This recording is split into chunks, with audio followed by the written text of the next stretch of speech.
Meus irmãos, a paz do Senhor, a paz de Deus, a paz de Cristo, abunde, sobre vossa vida. Aqui quem vos fala mais uma vez é o vosso irmão e amigo, presbítero Diogo Ramos, mais uma vez aqui no nosso canal do YouTube, para estar comentando mais uma aula, de escatologia. O tema da aula está aqui. Eu estou no improviso aqui ainda, viu? Estou me organizando para a gente trazer uma melhor imagem e também um melhor áudio para os irmãos. Enquanto isso não vem, não dá para parar, vamos dar prosseguimento, mas eu acredito que eu vou estar conseguindo, viu? Todo o equipamento para dar um melhor conteúdo aos queridos irmãos. Mas, meus amados irmãos, como nós tínhamos falado, tínhamos orientado os irmãos, nós estamos aqui para dar continuidade, ao assunto de escatologia bíblica. Nós já vemos de alguns assuntos, trabalhamos com o assunto a morte, estado intermediário, temos lá pelo menos 3 lives.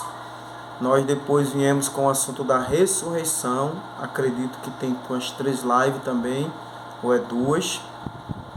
Depois o princípio das dores, que deu 2 lives, e também um arrebatamento, que deu 4 lives. E o Tribunal de Cristo deu 2 lives. Está tudo aqui no nosso canal do YouTube, Está tudo aí gravado para os irmãos ir na ordem. Eu estou falando aqui em ordem cronológica cada assunto, para os irmãos serem abençoados por ele. E como ficamos de trazer hoje o assunto, dando continuidade, depois de a gente ter aprendido que era o galardão, onde se deu, nos ares, nas nuvens, a igreja é galardoada, aqueles que receberam galardão, aqueles que não vão receber, a obra de cada um é provada no fogo. A gente viu lá sobre o ouro, a prata, a pedra preciosa, madeira, feno, palha, as 5 coroas. Hoje nós estamos aqui dando continuidade. E agora estamos entrando numa dimensão mais espiritual. A igreja, depois do arrebatamento, quando ela é galardoada, ela agora vai entrar no céu, Vai entrar nos céus e será levada para a sala do banquete, conforme está lá em Cantares, capítulo 2, versículo 4. E levou-me à sala do banquete, e seu estandarte era o seu amor. Então, já estamos aqui agora dentro do céu com a igreja, na linguagem do ensino aqui. Então, a lição de hoje, nós iremos estar tratando e seguindo a regra de 20 minutos sobre as bodas do Cordeiro. É uma aula bem prática. Eu acredito que nessa aula aqui a gente conclui para entrar com a aula da grande tribulação, que eu acredito que aí vai estender mais um pouquinho. Acho que a gente vai ter que gastar pelo menos umas 4 lives a 5. Então já vai se preparando, porque esse assunto, a grande tribulação, é muito forte. Como diz os pentecostais modernos hoje, é forte. Mas eu quero ler o texto da palavra de Deus. Eu estou usando a apostila aqui, viu? Eu já deixei até o versículo nela para facilitar. Já teve gente procurando essa apostila aqui, viu? E graças a Deus os irmãos estão acompanhando. E eu aproveito o ensejo para lhe dizer que você se inscreva no nosso canal, manda o link para alguém, aperte aí o sininho para cada aula que a gente for falando chegar para você. Então, o texto básico para o assunto de hoje está em Apocalipse, livro da Revelação, ou livro do Apocalipse, no capítulo de número 19, versículo de número 7 ao versículo 9, estaremos lendo nesse momento. Diz assim, o texto bíblico: regozijemo-nos e alegremo-nos e demo-lhes glória, porque vindas são as bodas do Cordeiro, e já a sua esposa se preparou. E foi-lhe dado que se vestisse de linho fino, puro e resplandecente, porque o linho fino são a sua justiça dos santos.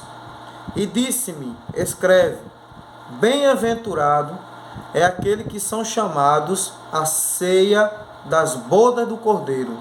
E disse-me, estas palavras são fiéis e verdadeiras. Meus amados irmãos, a metáfora a ser usada aqui é o casamento judaico. Casamento judaico. Então, tanto Cristo como Paulo, como aqui a revelação de João, o Apocalipse, está trazendo uma das figuras de Cristo e a igreja. A igreja ela tem muitas figuras na Bíblia. A igreja é chamada de corpo, a igreja é chamada de casa, de pedras, não é? A igreja ela tem muitos sinônimos de interpretação para a gente figurar um assunto, para trabalhar com a igreja. E um deles é que a igreja ela é chamada de noiva do Cordeiro. É por isso que Paulo, lá em 2 Coríntios, capítulo 11, versículo 2, ele diz: eu tenho um zelo de vós, e o meu zelo é um zelo de Deus, porque eu estou preparando vocês para se encontrar com o esposo, a saber, Jesus Cristo. Então, é uma das linguagens usada para a igreja, é noiva do Cordeiro, a noiva de Jesus. Observe que na parábola das bodas, tanto em Mateus capítulo 22, quanto também lá no capítulo 14 de Lucas, Jesus usa que o noivo, ou o filho do rei, que era o noivo, já tinha casado. Ou seja, a linguagem da noiva do filho ali é a igreja. E ele pediu que chamasse os convidados. Os convidados são os judeus. É a mesma linguagem também no capítulo de número 25 de Mateus, que é a parábola das 10 virgens. Aquelas 10 virgens não é igreja não, viu? Aquelas virgens são acompanhantes de honra do noivo que iria buscar a noiva para o casamento. Então, ali não tem nada a ver com a igreja. Tem algumas aplicações de doutrinas, de ensino que a gente pode aplicar para nós, como vigilância, como ter reserva, como estar atento, não é? Então, mas não tem nada a ver com a igreja, aquelas 10 virgens. Mas uma das figuras usada é essa. Na introdução aqui da lição, eu coloquei assim: após após a entrega dos galardões no tribunal de Cristo, Jesus conduzirá a igreja às mansões celestiais, onde será realizado as bodas do Cordeiro, e todos os salvos. Aí aqui tem um detalhe: todos que morreram e vão ressuscitar, e os que estiverem vivos, né, que serão transformados. De todos os lugares da terra estarão reunidos, sob os olhares de milhares de anjos, miríade de anjos, para participarem da celebração do maior casamento da história.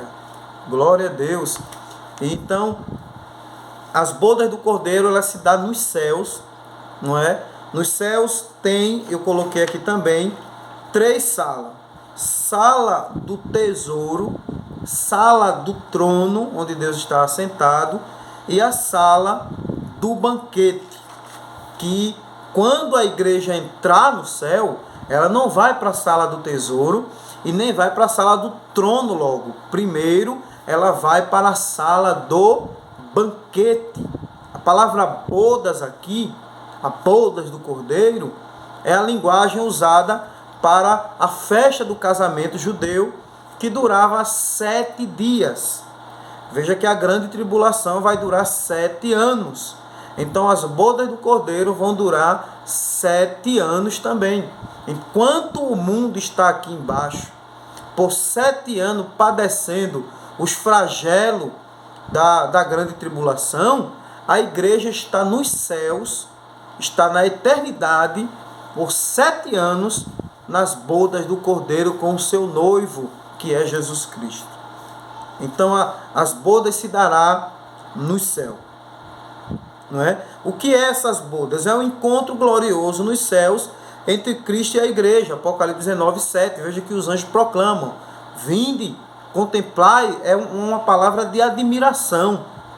Quando lá em Cantares, capítulo de número 6, versículo 10, Salomão também vê alguém que ele fica admirado. Ele diz: quem é essa que vem brilhando como o sol, como a lua, resplandecente como um exército com bandeira? Quem é essa? Ele está admirado. Os anjos também, quando ele vê a igreja entrar, quando ele vê aquela população de salvos entrando na eternidade, eles vão ficar regozijados, admirados, e ele diz: regozijemo-nos, alegremo-nos e demos glória, porque as bodas do Cordeiro chegou e a sua noiva se preparou, se ataviou. Antes da igreja entrar aos céus, irmão, ela receberá da parte de Deus as suas vestes, chamada na Bíblia de vestes nupciais. Ou seja, isso está lá em Ezequiel 16 e 10, está lá em Salmo 45, e eu gosto muito desse Salmo 45, 14 e 15, quando fala que será uma veste bordada, não é? Uma veste toda arrumada, ela irá estar ataviada para encontrar com o seu noivo.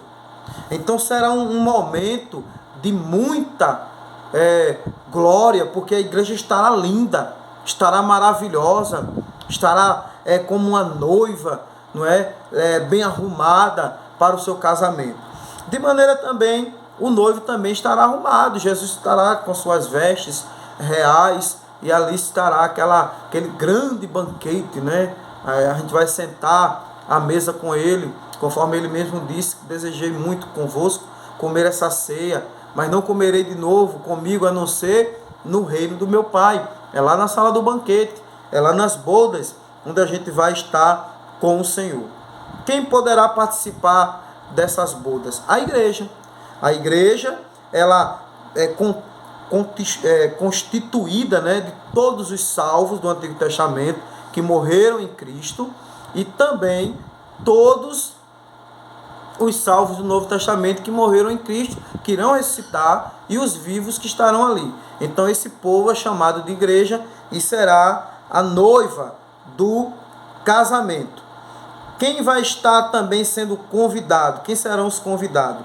Todos os anjos, milhões e milhões, inumeráveis, não é? Apocalipse 5, versículo 1, Apocalipse 7 e 11, são miríades e miríades de anjos, de serafins, de querubins, que estarão ali para prestigiar o casamento do Filho do Rei, que é o nosso Senhor e Salvador Jesus Cristo, e também nosso noivo, que será o nosso esposo naquele dia. Então, nós olhamos para a palavra de Deus e ela nos traz essa identificação. Todos do Antigo Testamento, não é? Lá em Lucas 13, 28, Jesus disse que no reino de Deus será convidado Abraão, Isaac, Jacó. Então esses são os convidados particulares: Abraão, Isaac, Jacó, que representam os patriarcas, Moisés, que representa a lei, Elias, que representa os profetas. Então o amigo do noivo, não é? Também, quem é o amigo do noivo? Você já viu isso na Bíblia? O amigo do noivo? O amigo do noivo é João Batista, não é? O rei Herodes mandou decapitar João Batista, e ele morreu decapitado. Mas na eternidade nós veremos João com cabeça e tudo no lugar, porque ele é o amigo do noivo. Quando perguntaram a João assim: João, Jesus está batizando mais do que você. Ele disse: importa que ele cresça e que eu diminua, porque há o noivo e há o amigo do noivo. E quando o noivo vem, o noivo ele vai trazer a sua noiva para si, mas tem um amigo. E quem é o amigo do noivo? Era João. João é o amigo do noivo. Ele apresentou o noivo para a noiva. Era o costume da cultura. Então, também João Batista estará lá nessa festa. Ele é um dos convidados, não é? Ali. Então, aqui nós temos uma harmonia de um casamento judaico. Eu fiz aqui um quadrado, olha aqui na lição, tá vendo? Fazendo comparações. Por exemplo, como se dava o casamento judaico? O pai que escolhia a esposa do filho, né? Então veja aqui em Gênesis 24, versículo 1 a 14, é Abraão quem manda Eliezer escolher uma mulher para Isaac. Também é o pai quem escolheu, né, nos elegeu, nos deu, Efésios 1, versículo 1, do 3 a 6, nos elegeu nele. Então, foi o pai que escolheu a gente para casar com ele. Antes do casamento, ambos assumem um compromisso de noivado. Ou seja, lembra de Maria, quando lá em Mateus capítulo 1, versículo 18, diz que ela estava desposada. Desposada ali era um noivado. Mas esse noivado era tão sério que parecia já um casamento. Já parecia que eles eram casados. Já tinha contrato assinado. Lembra daquela passagem que alguém pergunta assim a Jesus declara assim: aquele dia e hora ninguém sabe, nem os anjos, nem o filho, somente o pai. É uma cultura judaica, porque quando eles desposavam os filhos, já se assinava um contrato. Então o pai da noiva e o pai do noivo, eles assinavam um contrato, mas muitas vezes os filhos eram adolescentes, eram crianças ainda, e hora ou outra estava lá brincando ou fazendo suas atividades, e alguém perguntava: quando é o dia do seu casamento? A criança não sabia, o adolescente não sabia. Aí que ele respondia: aquele dia e hora, que era o casamento dele, eu não sei. Meu pai que sabe, porque ele assinou o contrato do casamento. Aleluia! Então ele assinou o contrato do casamento, ele sabe o dia do casamento. Isso era a linguagem lá, para o dia e hora, ninguém sabe. Outra linguagem também, João capítulo 12, 14, quando Jesus disse: não se turbe o vosso coração, crede em Deus, crede também em mim, porque na casa do meu pai tem muitas moradas. Se assim não fosse, eu não vos teria dito: eu vou preparar lugar, e se eu for preparar lugar, eu virei outra vez. Qual é a linguagem de preparar lugar? É que quando era assinado o contrato, o noivo já tinha o compromisso de se preparar. Então o que é que esse rapaz tinha que fazer? Trabalhar, edificar a sua casa, formar a sua vida. Depois que ele tivesse com a vida formada, casa própria, emprego garantido, condição de sustento para casar, aí ele ia lá buscar a noiva. E é aquela linguagem lá de Mateus 25. Ele tinha um cortejo de 10 donzelas, de 10 virgens, e saía na rua, não é? Clamando. Elas iam cantando até ele chegar lá para tomar a sua noiva, não é? Para tomar a sua noiva. Era necessário o pagamento de um dote também. O pai de família tinha que pagar o dote. No contexto aqui era o pai do rapaz que pagava o dote. Jesus pagou por nós o preço, não é? Pela nossa redenção da alma. 1 Pedro capítulo 1, versículo 18 ao 19, quando diz que não foi com prata, ouro ou pedra preciosa ou coisa semelhante que fosse comprado da vossa vã maneira de viver, mas com precioso sangue. Então Jesus já pagou o dote. O dote que foi cobrado foi sangue, um sangue santo, imaculado, sem mancha, sem sujeira. Então ele já pagou o dote, ele já preparou a casa já está pronta. As cidades, Filipenses capítulo 3 e 20, Romanos capítulo, Hebreus 11, né, versículo de número 11 em diante, diz que a cidade já está pronta, já está tudo arrumado. Aleluia! Oh, glória a Deus! Ele já pagou o dote, já arrumou a casa, já confeccionou a sua veste. Oh, maravilha, Jesus! Então daqui a pouco o grande casamento vai acontecer. Glória a Deus. O noivo saía com cortejo, como eu já falei. O tempo da celebração do casamento durava-se 7 anos. Serão 7 anos. Ele vai tomar a gente. Aleluia. Galardoados. Levará para a sala do banquete. E lá em Cantares, eu já até falei aqui, vou repetir. Salomão diz assim: Cantares 2 e 4. Levou-me à sala do banquete. E vai ser lindo quando ele chegar lá. Eu não sei qual o tamanho, o comprimento dessa mesa para comportar tanto salvo. Aleluia. Estou sentindo a presença de Deus aqui pela palavra que estou falando. Aleluia. E ele vai sentar à mesa e vai ceiar conosco. E qual é o alimento lá? o maná escondido. Nós cearemos com Ele com maná escondido. Glória a Deus. Ele vai cercar a mesa com a gente. E eu tenho certeza que Ele vai usar essa frase aqui. Quanto desejei cear convosco esta ceia no reino do meu Pai. Ô irmão, você está preparado para ouvir isso de Jesus? Há um gozo do céu aqui nessa live agora.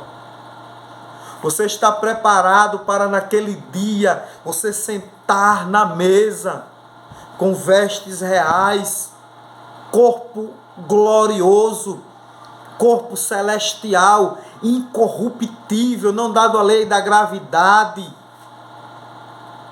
e sentar à mesa, e o Senhor não vai ser um pastor, não vai ser o presbítero, não vai ser o diácono, a diaconisa, a missionária, o missionário que vai servir a ceia do maná escondido a gente lá naquele dia. A Bíblia diz que Ele mesmo nos servirá. Ele vai servir, e acredito que falando essas palavras, desejei tanto cear convosco no reino do meu Pai. Oh, como a presença de Deus está aqui. Maravilhoso é o seu nome para sempre. Aleluia, aleluia. Oh, Espírito Santo, aquece essa esperança a cada dia no nosso coração para esse grande evento.